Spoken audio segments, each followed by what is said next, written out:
Hi అండి, నేను మీ Varalakshmi kitchen స్వాగతం. అందరూ బాగున్నారా? అందరూ బాగోవాలి, అందులో నేను ఉండాలి. ఈరోజు రొయ్యలు కాలీఫ్లవర్ కర్రీ చేద్దాం అనుకుంటున్నామండి. అయితే నేను రొయ్యలు కొంచెం అల్లం పేస్ట్, పసుపు, ఉప్పు వేసి ఆవిరి పట్టాను. ఈ వేడి నీళ్ళు వేసి కడిగి శుభ్రంగా పెట్టుకున్నానండి. ఈ ఏమో ఒక ఉల్లిపాయ కట్ చేసి పెట్టాను, 2 పచ్చిమిరకాయలు, కొంచెం కరివేపాకు, 4 టమాటాలు, కొంచెం కొత్తిమీర కట్ చేసి పెట్టానండి. ఇవన్నీ మనం ఇప్పుడు కర్రీ చేసేసుకుందాం. ఇగోండి, కళాయి పొయ్యి మీద పెట్టాను కదా, ఆయిల్ వేస్తున్నాను. ఒక 4 స్పూన్లు ఆయిల్ వేసుకుంటున్నానండి. ఇగోండి, కొంచెం జీలకర్ర వేస్తున్నాను. ఉల్లిపాయ ముక్కలు కూడా వేసేస్తున్నానండి. పచ్చిమిరకాయలు, కరివేపాకు కూడా వేసేస్తున్నాను. ఇవి మనం కలుపుకుందాం. చూడండి, ఉల్లిపాయలు ఇలాగే వేగిపోయాయి కదా. ఇప్పుడు నేను 1 స్పూను అల్లం పేస్ట్ వేస్తున్నానండి. ఇది కొంచెం మనం పచ్చివాసన పోయే వరకు వేపుకుందాం. ఇలా కలుపుతూ ఉంటే బాగా వేగిపోద్దండి, పచ్చివాసన రాకుండా అల్లం పేస్ట్.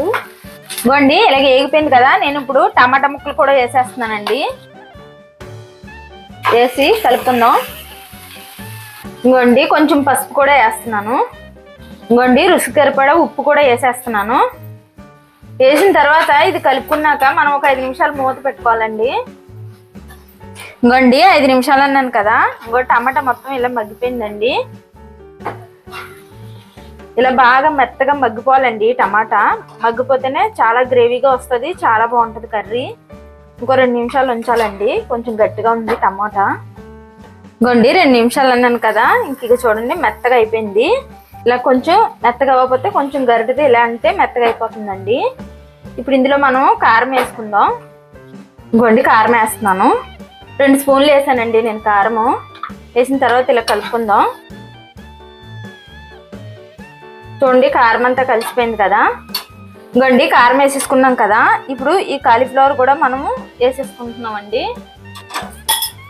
ఇవి వేసాం కదండి, ఇలా కలుపుకుందాం. కొంచెం వీటికి ఉప్పు కారం పట్టిలాగా ఇవి వేసి కలిపేసుకున్నాం కదండి. ఇప్పుడు నేను రొయ్యలు కూడా వేసేస్తున్నానండి. వేసి ఇప్పుడు అవి కలిసిలా కలుపుకుందాం. ఈ మొత్తం ఒక 2 నిమిషాల పాటు కలుపుకొని మూత పెట్టుకుందాం. తర్వాత వాటర్ వేసుకుందామండి. ఇంకోండి, 2 నిమిషాలు అన్నాను కదా. చూడండి, ఏగిపోయింది. ఇప్పుడు నేను కొంచెం వాటర్ పోస్తున్నాను. ఇంకోండి, వాటర్ పోస్తున్నాను. ఒక చిన్న గ్లాసుడు పోసుకుంటే సరిపోద్దండి. ఇలా చేసుకుంటే మాత్రం చాలా బాగుంటుంది. రొయ్యలు కాలీఫ్లవరు, పచ్చి రొయ్యలు కాలీఫ్లవరు. ఇంకొక 5 నిమిషాలు ఇది మూత పెట్టుకోవాలండి. 5 నిమిషాలు అయితే అయిపోద్ది. మూత పెట్టేస్తున్నాను. ఇంకోండి, 5 నిమిషాలు అన్నాను కదా. ఇంక ఇది ఉడికిపోయిందండి.